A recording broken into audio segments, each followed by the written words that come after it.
It's no question to me, we're living in a very chaotic time. You look at the economic chaos, you look at the political chaos, you look at the social chaos. The only thing driving all of this is fear. I see humanity going through a shit show right now. Why did I incarnate onto Earth at this time? And even asking that question may help you find deeper meaning and deeper understanding about your own life. You're here right now for a reason.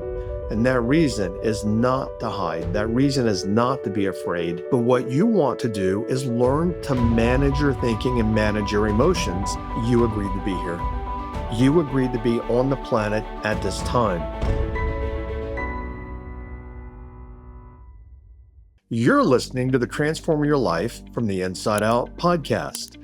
This episode is titled Emotionally Thriving in 2025 and Beyond. There's a lot of chaos in the world, and we know it.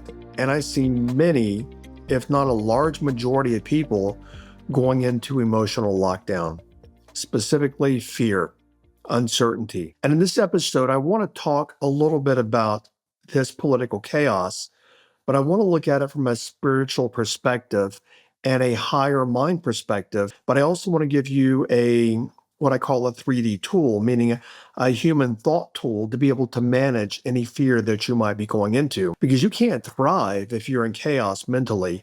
And I want to help start relieving you from that chaos. Keep listening. Okay, so emotionally thriving in 2025 and beyond. Now, why did I say and beyond? Candidly, I don't know what's going to happen. No one knows what's going to happen in the world. But Don Javier, and he's generally correct in what he's saying, but sometimes he's not correct in what he's saying. And he said, because all I can see is what I can see in the moment. And people can always change their consciousness. And when people change and shift their consciousness and raise their consciousness, then what I'm currently seeing changes. So what I want to talk about, we're going to go a couple of different places, is looking at the world and then how we manage that looking. It's no question to me. And of course, you could have a different opinion, and that's fine, of course. But it's no question to me, we're living in a very chaotic time. When you look at the U.S. economy, which is a dominant world currency, at least for now, and that I'm sure that's going to change at some point. You look at the economic chaos, you look at the political chaos, you look at the social chaos, and this all happens for one reason all around the world and all the countries this is happening in. Now, we can attribute it to analytics, maybe borders or economic control or economic autonomy or whatever it might be.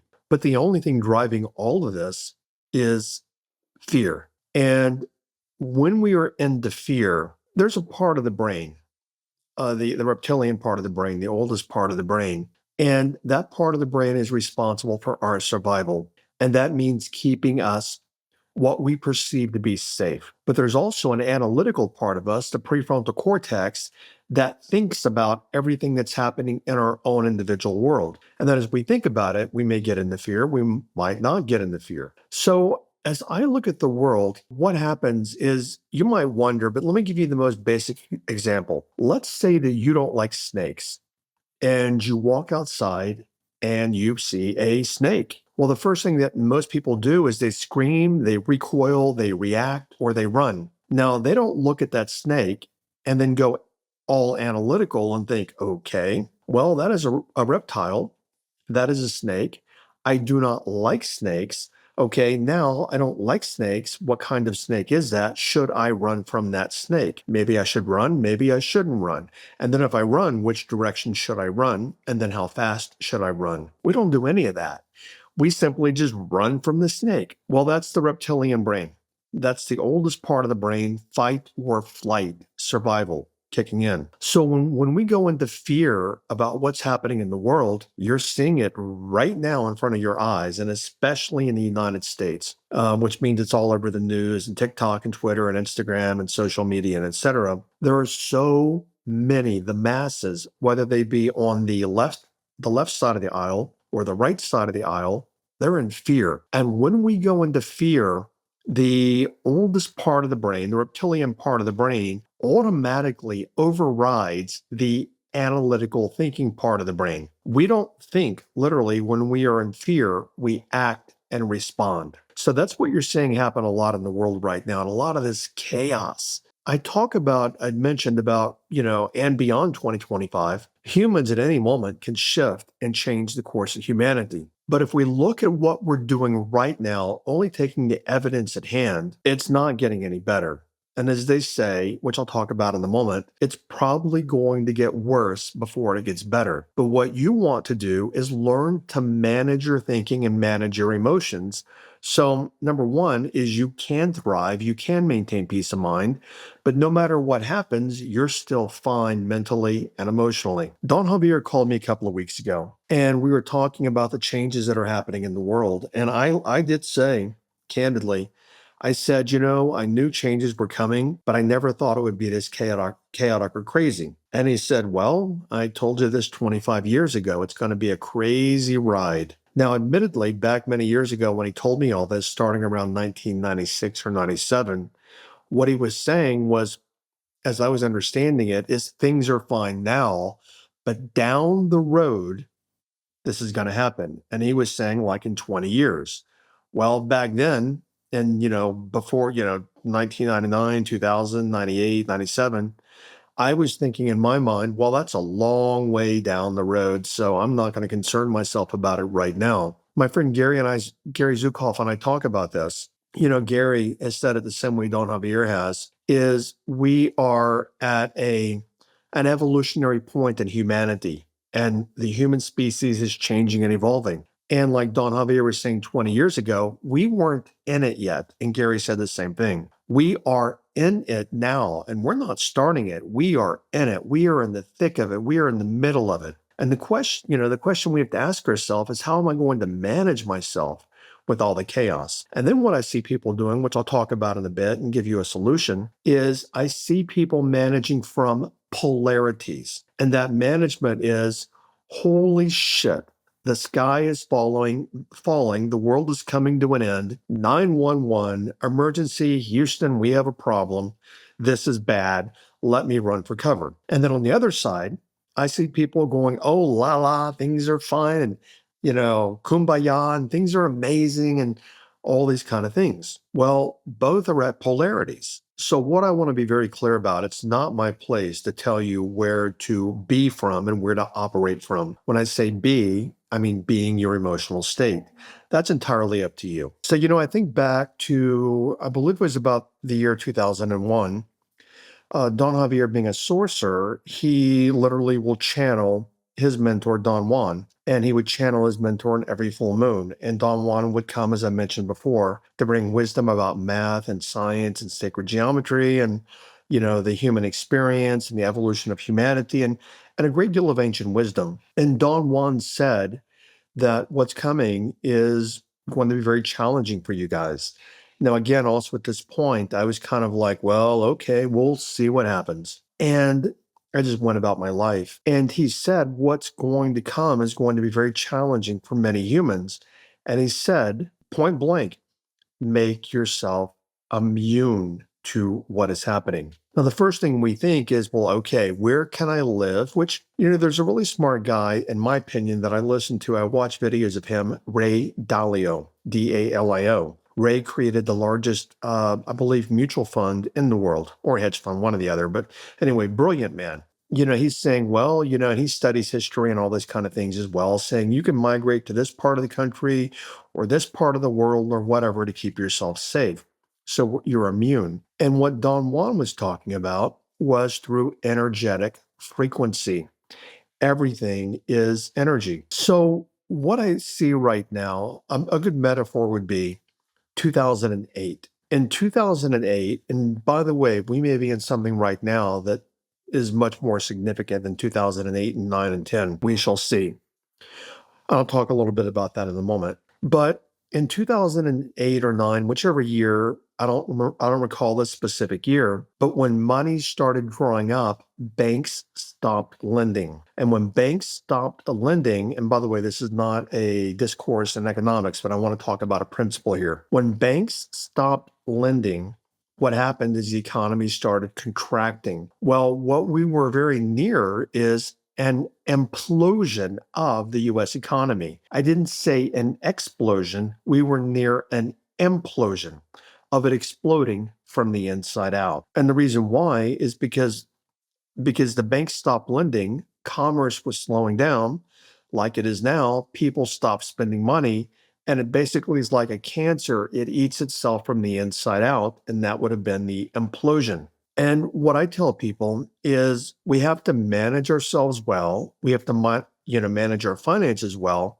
but mentally, and that's what I want to talk about. Mentally, we do not need to be contracting. We must be expanding. And that means we must maintain our center of balance.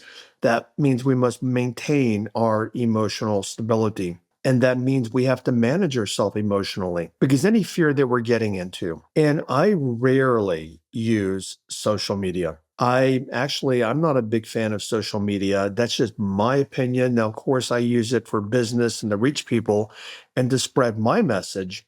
Like, for example, you might have even clicked a link to the podcast through an Instagram link or something like that. But as far as me personally participating in social media, I don't do it. Personally, I find it suffocating and intoxicating, especially with the polarity in the world and the amount of people fighting in this virtual echo chamber, which is exactly what it is.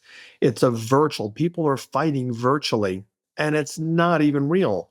And then you take them out in the real world, and you go to a party, and you meet somebody at the party that's a really nice person, and you could have been arguing in this echo chamber with that person, but at the party, they're civil. They are them. They are being the real them.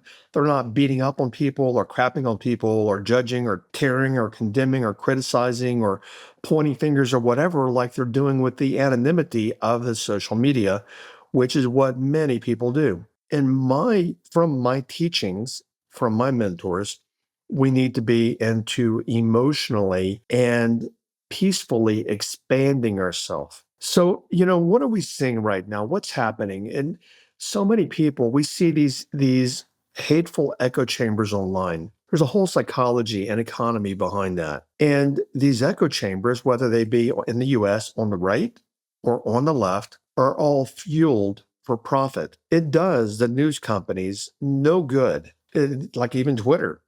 It doesn't do them any good to create peace and harmony and unity. Why? Because when we have peace and unity and harmony, we feel good. We feel safe.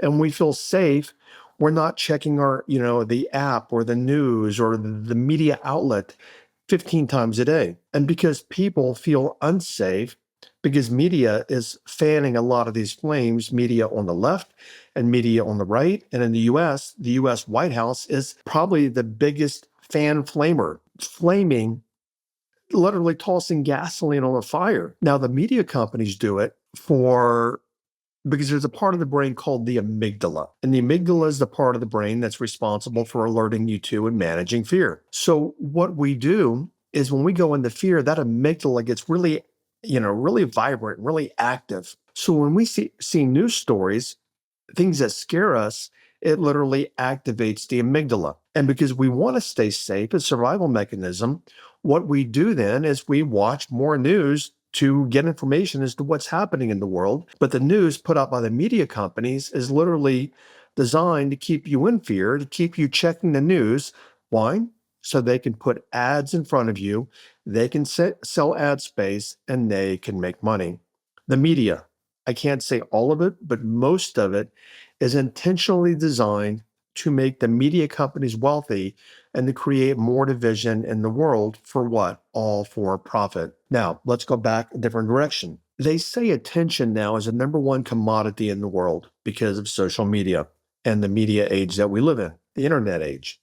So the way I look at this is we need to learn to manage our attention because you can place your attention anywhere you want it. If you're still listening right now, your attention is right here. Now, you might have a splintered attention. You might be thinking about other things as well, or you might be driving or seeing someone in traffic or listening to me at the gym or whatever it is, but your attention. And companies are fighting for your attention so they can profit off from your attention, with ad space. So we have to look at, okay, who do I give my attention to? Where is my attention when I'm peaceful? Where is my attention when I have peace of mind? Where is my attention when I have calm? So these are things that I request and suggest you perhaps explore. But I want to talk about a couple of different things here. One of the ways, and there are many different ways, but one of the ways to manage your attention is to take it all from the outside world and place it on the internal world, meaning in your mind. And there's all kind of, videos and audios and all these kind of things. What a lot of people aren't talking about is shamanic, Shamanic, shamanic drumming. In all the years that I've worked with Don Javier, anytime we do ceremony, he always starts the ceremony by drumming. And many years ago, I said, "Hey, Don, how come you're always drumming when we start a ceremony?" And he said, "Because I'm raising the frequency and the vibration of everyone here, and I'm helping you guys drop down into your mind." You can do research online, YouTube, whatever, and that shamans have used drumming for many thousands of years to induce trance. And I'm not saying that you want to induce trance per se, but let's say you do. This is the great way to learn to do it, is shamanic drumming and learning to get into a trance state, because that state is very calm. It's very blissful. It's similar to hypnosis. And for many years, even though I still teach hypnosis, I don't do hypnosis sessions. And when people would come to me for hypnosis, when they were in the session, I would say, "Are you feeling," because it covered a myriad of things, many times anxiety, etc. And while they were in hypnosis, I would say, "Are you experiencing any anxiety?" And 100% of the time, they would say, "No, I'm not." Hypnosis is a natural state of equilibrium. It is a state of complete peace. And I used to joke with people that they had become a hypno junkie. I don't know if you've ever used any hypnosis before, but it's a very calming, and I'm going to use a word that you'll relate to, a very relaxing, mega relaxing. When you let go, when you listen to a guided hypnosis, it's extraordinarily relaxing. So, but shamanic drumming does the same thing. Now, working with a shaman for many years, I can just sit down and go quiet. I mean, I can just sit down. Because I've trained my brain, it's practice. I can sit down and in a matter of 1 minute, be in a complete bliss zone. And I know this not just because I'm saying it, because I've done everything from biofeedback to brainwaves, all these different kind of things, which, by the way, biofeedback is also brainwaves, but I've done many different things. So, and I've watched the readings when I've been able to calm my mind very quickly. You can learn to do this pretty quickly, but if you want an outside external source, just go to YouTube and type in shamanic drumming. And you cannot listen to it while you're driving. You can, but that's unsafe. But what I do, number one, because I enjoy it as part of my spiritual vernacular, it makes sense to me. I resonate with it. Is I have a couple of different just shamanic drumming sessions that I listen to. They're anywhere from 15 to 30 minutes long. And my brain is already conditioned. Once I start listening, I go right down into just a deep, deep, for me, trance, but also a place where I can see more, meaning my vision expands. So just take that for however you want it. It's an idea. You don't have to use it. I can't make you do anything, but I would definitely explore shamanic drumming if I were you. Now, there's a phrase that I heard many years ago. I love the phrase, and I find it very true of today. The phrase is that a tree doesn't set fire to the branches on the other side of the tree. And this can be taken in a couple of ways. Number one is a tree, metaphorically speaking, is smart enough to know that, hey, if I set fire to the other side of the tree, I'm going to burn myself down, which is exactly the sheer fucking stupidity and lack of awareness and self-awareness. That's exactly where humanity is. Let me set fire. Actually, let me pour gasoline first so it burns hotter and it burns faster. Let me set fire to the other side of the tree, because then I'm ego superior and I'm better and I killed my enemy and I burned down the other side of the tree. Well, both sides of the tree are going to burn down. What we want to look at is if one side of the tree is setting fire to the other side of the tree, that is an extraordinary lack of self-awareness and knowing oneself. Because to know oneself means that I know I'm part of this human experience.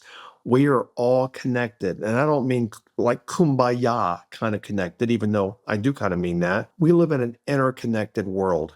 And what happens on one side of the world ripples to the other side of the world. And so I recognize that I can best contribute to humanity by expanding and growing and building people, and especially people with an open heart. So there's a couple of things that I use, a couple of just prevalent thoughts that I hold in the mind. One is, I don't know where I heard this phrase, but basically, well, I know. Well, let me share this one first. To be in this world, but not of this world. And I think I mentioned that in the last podcast episode or so, is that clearly we are in this world, but we have to recognize we are not from this world. And I've done podcast episodes on that, where it's like we're on vacation right now. We're in a rental car, but we're going to leave the rental car and go home. Same thing with being on this planet. We're just on vacation, so to speak. We're going to leave and we're going to go home. So we are in this world, but not of this world.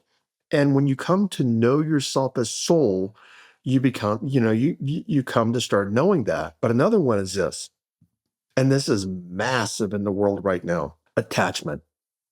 People are attached. And I'm just going to say it. In my opinion, the two biggest toxicities on planet Earth are organized religion and nationality, because these things separate people from each other. The religion, look at the chaos in the world. And I think you've listened for long enough that you know that I do advocate and I am a spiritualist. But spiritualism is not the same thing as religion. But in fairness to a lot of people who might say this, because it is true, many people take their spirituality and make that a religion. True spirituality is recognizing that the only real God is consciousness, meaning physicists call it, consciousness, the quantum field. Actually, I got a kick. I read something recently where last week somebody was tearing me down, saying that anytime anybody used the word quantum, that they were told to run from those people. Well, wake up. We live in a quantum world, and that's not me, that's science. But where I'm going here is that people literally, they attach to the religion. There was an event in Glendale, Arizona this past Sunday, and look at the amount of people that are attached to the ideology of that particular movement. And then you see other people not attached to that movement, and they are attached to the ideology of some other movement. What I want to point out is it's not our place to beat up other people for their attachments, whatever they might be. We have to recognize that we are all the same. I mean, everyone listening right now, every single person listening right now was born with an umbilical cord. We're all the same species. It's that people choose to hold different national and religious and personal identities. So what I look at is, okay, if I'm ever feeling a little bit of uneasiness about what's happening in the world, the first question I ask myself is, what am I attached to? So think about that. What am I attached to? This will probably apply to you. If you're attached to something, you're probably trying to prevent something else from happening, something that scares you, when in truth, you're even attached to your own life. Ponder that. You're attached to your own life. Now, I'm not requesting, I have no desire to leave the planet at any time soon. I don't know when it's going to happen, but I do not desire to leave the planet at this point. I've got work to do. But you know what? Many people are afraid of death. There is no such thing as death, by the way, but that is attachment to their model of reality, to what they think the world is. And I know that when I leave this reality, and anyone that's left this reality knows it, meaning these dimensions that we live in, I'm going to evolve and be in a higher level of consciousness. So I know that it's ridiculous to attach to mortality, because mortality is not permanent. It's simply just transient and it's passing very quickly for many of us. I would request that you do not allow yourself to get into the fear and the chaos in the world. Recognize all these people are doing is living from their very limited reality. They're living from their lack of self-awareness. They don't know themselves. And that's okay too, because we're all on our own evolutionary journeys. Some, like a metaphor I've used before, like a train, some are at the front of the train, some are at the back of the train. It doesn't mean that anybody is any better or any worse, whatever seat they have on a train, because the train is all going to the same place for every single one of us. That train is going home. I see, and especially with spiritualists, they go to polarities. They go to either one extreme or the other. And that's something I want to address, and especially in the secret podcast. So they go to, oh my God, the sky is falling. Fear, fear, fear, fear, fear, fear, compound fear, fear, fear. And they live, so to speak, like on a seesaw on that side of the spectrum. It's all fear. And then on the flip side, there are a certain amount of people that are like, everything is bliss, everything is wonderful in the world, and everything is happy in the world. That's fine. But what I want to share about the people doing that is mentally and emotionally manage yourself in that way. But your physical body needs certain things for existence and sustenance. And my suggestion is that we do pay attention to what is going on in the world, but not getting into what is going on in the world. And that's what I'll talk about on the secret podcast. Go to jimfortin.com/insiders, jimfortin.com/insiders. But for those of you listening here, even though I've had this for many years, I don't know how many thousands upon thousands of downloads I've had. I can ask the team. I really don't care, so I've never asked the team. It's like a 90-minute to 2-hour program that I created called the Master Thought Formula. And it's basically how to manage your thinking, how to manage yourself out of fear, out of anxiety. And it's completely free. I've given it away for many years now.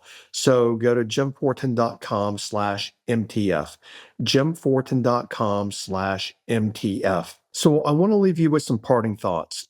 One is everything's a cycle.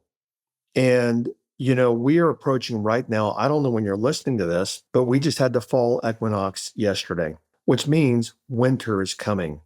When winter comes, things die. And then guess what? Spring comes. And when spring comes, they grow. They reawaken. And that's where we are right now in humanity. We are in the fall, meaning as a season. Now, of course, you can look around and see things falling, but we are in this season of fall. There's a very likely potentiality that it can get a lot worse. But here's what I want to leave you with. You agreed to be here. You agreed to be on the planet at this time. And a bigger question to ask yourself is, okay, I'm here. I see humanity going through a shit show right now. Why did I choose to incarnate at this point in my own evolutionary journey? Why did I incarnate onto Earth at this time? And even asking that question may help you find deeper meaning and deeper understanding about your own life. You're here right now for a reason. And that reason is not to hide. That reason is not to be afraid. That reason, because if you're listening to this podcast, I know that you are to some degree what many people call a light worker. You are here to do work that would benefit the whole.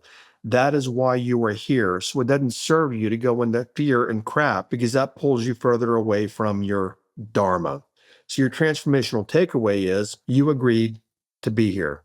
So you agreed to be here. How do you grow and evolve yourself while you're here? And the number one way to grow and evolve yourself is to actually transcend your fears that are human created fears. And to help you do that, go download the Master Thought Formula, jimfortin.com/MTF. And if you want to listen to the secret podcast where I talk more about this, go to jimfortin.com/insiders, jimfortin.com/insiders. Thanks for listening, and I'll catch you later.